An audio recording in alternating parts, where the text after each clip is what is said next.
Hey guys, I'm Rati and you are studying nursing with me. So यहाँ पर कुछ questions को हम सॉल्व करेंगे जो कि प्रीवियस ईयर के क्वेश्चंस हैं। तो चलिए शुरू करते हैं इस सीरीज़ को और आप भी साथ में अपना जो ऑप्शंस हैं उसको चूज़ करें गाइस। और नीचे कमेंट बॉक्स में आप कमेंट भी कर सकते हैं कि आपने कितना स्कोर किया है इन क्वेश्चंस के थ्रू। तो चलिए शुरू करते हैं आज का ये जो सीरीज़ है उसको। So first question है which of the following is not a function of the sympathetic nervous system। So यहाँ पर हमको उस ऑप्शन को चूज़ करना है जो कि sympathetic nervous system का फंक्शन नहीं है। ऑप्शन है हमारे पास increase heart rate, option B है rest and digest and option C है increase blood pressure and option D है फाइट एंड फ्लाइट। सो यहाँ पर बात करें हम sympathetic nervous system. So sympathetic nervous system जब एक्टिवेट होता है तो इस रेस्पॉन्स को कहा जाता है फाइट एंड फ्लाइट का रेस्पॉन्स कहा जाता है, क्योंकि जब भी सिंपैथेटिक नर्वस सिस्टम अगर किसी इमरजेंसी कंडीशन को डील करने के लिए एक्टिवेट हो रहा है तो यहाँ पर जो इसका मेन एक्शन होगा वो हार्ट के ऊपर होता है।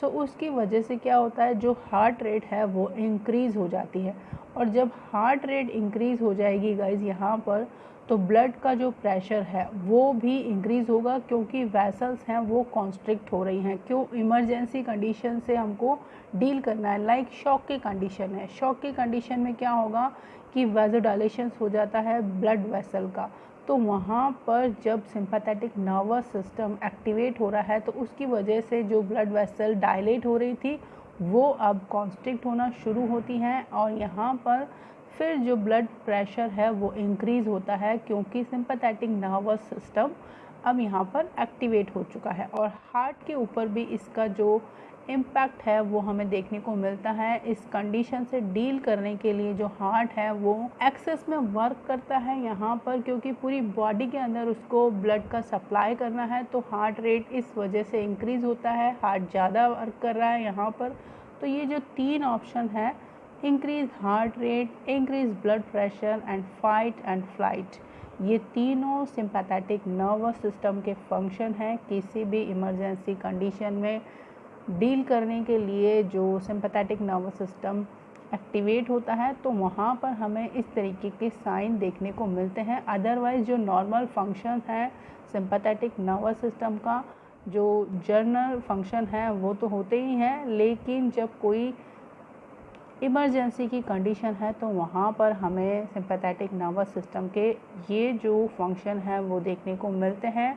सो यहाँ पर जो ऑप्शन बी है रेस्ट एंड डाइजेस्ट, ये रिलेट करता है पैरासिम्पैथेटिक नर्वस सिस्टम के साथ में। पैरासिम्पैथेटिक नर्वस सिस्टम है जो कि एसोसिएटेड है conservation and restoration of energy के साथ में। तो यहाँ पर रेस्ट एंड डाइजेस्ट ऐसी कंडीशन है जहाँ पर एनर्जी को रिस्टोर किया जाता है। सो ये जो ऑप्शन है वो पैरासिम्पैथेटिक नर्वस सिस्टम के साथ में रिलेट करता है। तो हमारा जो राइट ऑप्शन है वो है ऑप्शन बी। नेक्स्ट क्वेश्चन देखिए, intravenous heparin therapy is order for a patient while implementing this order a nurse should ensure the availability of which of the following medication in the nursing unit। सो ये काफ़ी simple question है। इस question को एक line के अंदर भी पूछा जा सकता था गाइस, लेकिन इससे जो लाइनिंग्स बढ़ा दी गई हैं उससे आपका दो तरीके से माइंड डाइवर्ट किया जाएगा। एक तो इतनी सारी लाइन देखकर आप ज़्यादा घबरा जाएंगे, क्योंकि एग्ज़ाम में स्ट्रेस वैसे ही होता है और इतना सब कुछ देखकर कैंडिडेट जो है वो स्ट्रेस में आ जाता है। तो आपको आराम से क्वेश्चन को पढ़ना है। ये बहुत ही सिंपल और इजी क्वेश्चन है, कुछ नहीं। यहाँ पर डायरेक्टली अगर मैं कहूँ तो हेपारिन का आपसे एंटीडोट पूछा गया है। सो ऑप्शन है हमारे पास पोटेशियम क्लोराइड, सेकेंड ऑप्शन है protamine sulphate and option C है amino caproic acid and option D है विटामिन के। सो यहाँ पर जो राइट ऑप्शन है वो है प्रोटामिन सल्फेट एंड इस तरीके के जो एंटीडोट हैं, अगर आपको और भी एंटीडोट की स्टडी करनी है गाइस, तो चैनल के ऊपर वीडियो है, एंटीडोट लिस्ट के नाम से है। सो आप उसको देख लीजिए एक बार, क्योंकि एग्ज़ाम्स में एंटीडोट पूछे जाते हैं और प्रोटामिन सल्फेट और वारफेरिन का जो एंटीडोट है वो काफ़ी कॉमन हो चुका है। सो आपको इनके अलावा भी एंटीडोट्स को देखना चाहिए। क्वेश्चन नंबर 3 देखिए, a patient with chronic renal failure is receiving epoetin alfa, which laboratory result would indicate therapeutic effect of the medication। सो यहाँ पर क्वेश्चन में कहा जा रहा है कि एक पेशेंट है जो कि क्रोनिक रीनल फेलियर से अफेक्टेड है और ईपॉइटिन अल्फा को वो रिसीव कर रहा है। सो यहाँ पर हमें वो लेबोरेटरी टेस्ट को पहचानना है जो कि ईपॉइटिन अल्फा का जो थेरेपेटिक इफ़ेक्ट है उसको हम यहाँ पर उसके थ्रू चेक कर पाएँ कि इसका जो इफ़ेक्ट है वो प्रॉपर मिल रहा है या नहीं है। सो ऑप्शन है हमारे पास हेमाटोक्रिट 32%, ऑप्शन बी है platelet count of 4 lakh cells per cubic millimetre, option C है WBC counts of 6000 cells per cubic millimetre and option D है blood urea nitrogen of 15 mg per DL। So देखिए guys, यहाँ पर जो condition है वो है क्रॉनिक रीनल फेलियर की कंडीशन है। एंड क्रॉनिक रीनल फेलियर की जो कंडीशन है उसमें पेशेंट क्या है, एनीमिक हो जाता है, क्योंकि वहाँ पर इरिथ्रोपोइसिस का जो एक प्रोसेस होता है उसके अंदर डिस्टर्बेंस पैदा हो जाती है, क्योंकि किडनी प्रॉपर फंक्शन नहीं कर रही है एंड किडनी के थ्रू जो हार्मोन रिलीज़ होता है वो यहाँ पर रिलीज़ नहीं हो पाएगा। उसकी वजह से जो कैंडिडेट है वो एनीमिक हो जाता है। एंड जब कैंडिडेट एनीमिक हो रहा है सो यहाँ पर हमें जो आयरन है उसको इम्प्रूव करने की ज़रूरत पड़ती है। तो उसके लिए हम यहाँ पर ये जो ईपॉइटिन अल्फा है इसको यूज़ करते हैं। सो RBCs का जो काउंट है वो हम चेक करते हैं, हेमाटोक्रिट का जो परसेंटेज होता है उसके बेसिस पर RBC के काउंट को चेक किया जाता है। तो यहाँ पर जो ऑप्शन है फर्स्ट हेमाटोक्रिट 32%, ये राइट ऑप्शन है। अगर यहाँ पर हम ईपॉइटिन अल्फा दे रहे हैं तो हेमाटोक्रिट जो परसेंटेज हमें देखने को मिलेगा उसी से हम ये कंफर्म कर पाएंगे कि ये जो ईपॉइटिन अल्फा है इसका थेरापेटिक इफ़ेक्ट आ रहा है। नेक्स्ट क्वेश्चन देखिए, what percentage of patient with thoracic trauma require thoracotomy. So यहाँ पे हमें परसेंटेज बताना है कि कितना परसेंट अगर डैमेज होता है तो यहाँ पर हमें थोरेक्टोमी की ज़रूरत पड़ती है। सो 10 to 15%, या फिर ऑप्शन बी है 20 to 25%, ऑप्शन सी है 30 to 40% एंड ऑप्शन डी है 40 to 50%। सो यहाँ पर जो ऑप्शन ए है 10 to 15% अगर डैमेज होता है थोरेसिक कैविटी के अंदर तो यहाँ पे हमें थोरेक्टोमी जो प्रोसीजर है उसको कंडक्ट करना पड़ता है। नेक्स्ट क्वेश्चन देखिए, which of the following bones do not contribute to the formation of nasal septum. So इनमें से वो कौन सी बोन है जो कि नेज़ल सेप्टम का जो फॉर्मेशन है उसमें कंट्रीब्यूट नहीं करती हैं। सो ऑप्शन है हमारे पास स्फेनॉइड बोन, या फिर ऑप्शन बी है लैक्राइमल, ऑप्शन सी है पैलेटाइन एंड ऑप्शन डी है एथमोइड। सो इसका जो राइट ऑप्शन है वो है लैक्राइमल।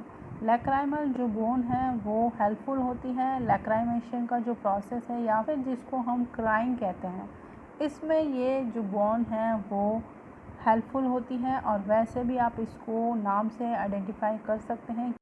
नेक्स्ट क्वेश्चन देखिए, the drug use to prevent aspiration and decrease the secretions is. तो यहाँ पर हमें वो ड्रग बतानी है जो कि एस्पिरेशन को प्रिवेंट करती है और जो सिक्रेशंस होते हैं उनको डिक्रीज़ करती है। तो उस ड्रग को हमें यहाँ पर चूज़ करना है। सो ऑप्शन है हमारे पास एट्रोपिन, ऑप्शन बी है एड्रेनलिन, ऑप्शन सी है नोर एड्रेनलिन एंड ऑप्शन डी है डोपामिन।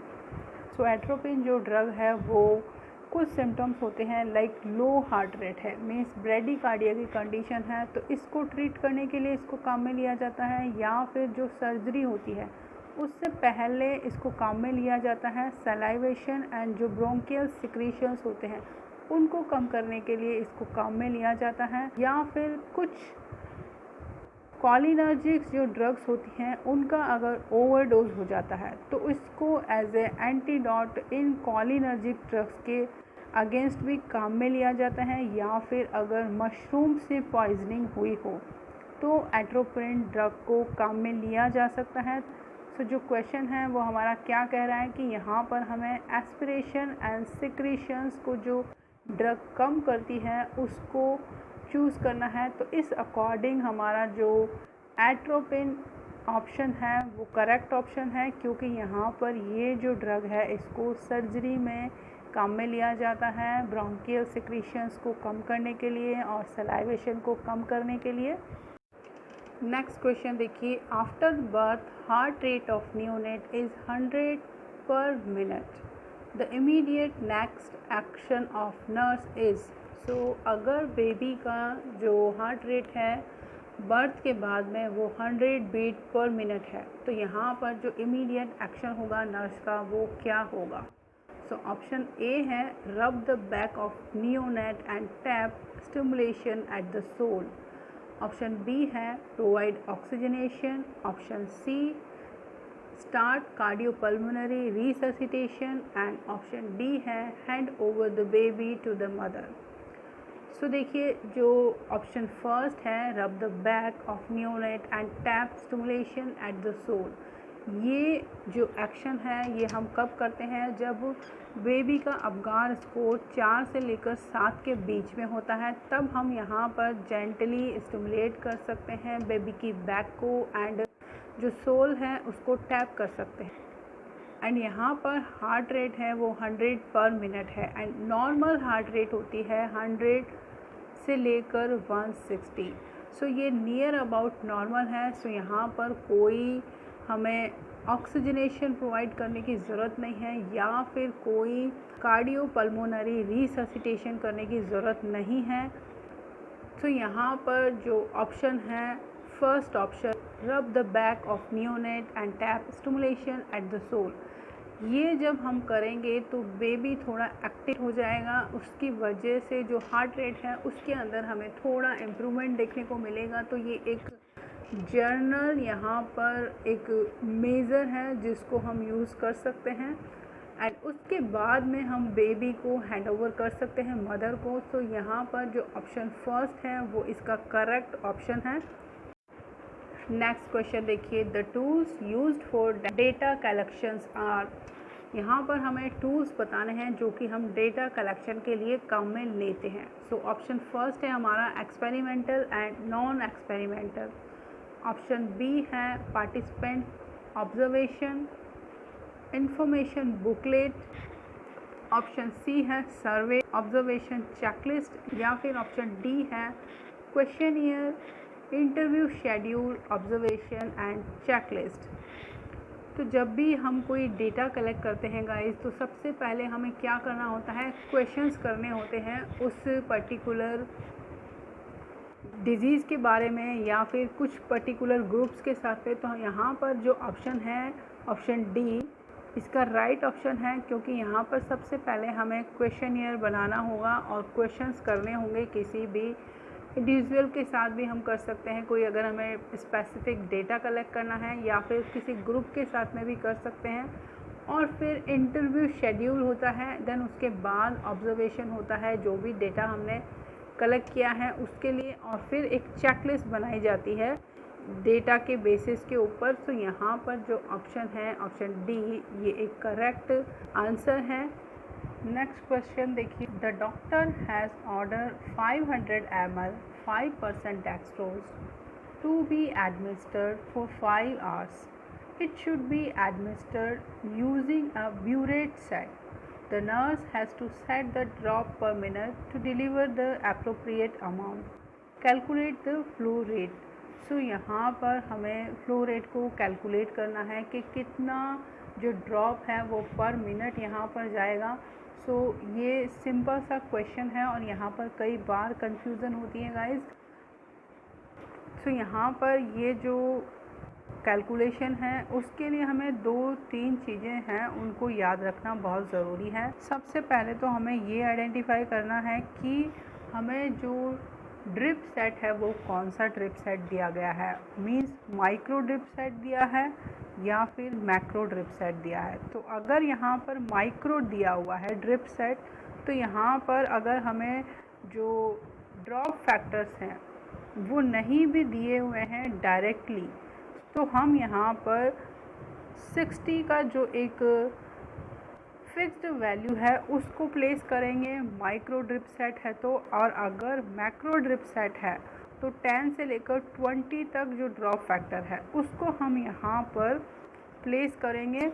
एंड ये जो क्वेश्चन है वो डायरेक्टली आपको नहीं दिया गया है, इसमें ड्रॉप फैक्टर नहीं दिया हुआ है, लेकिन उसकी जगह आपको दिया हुआ है ब्यूरेट सेट।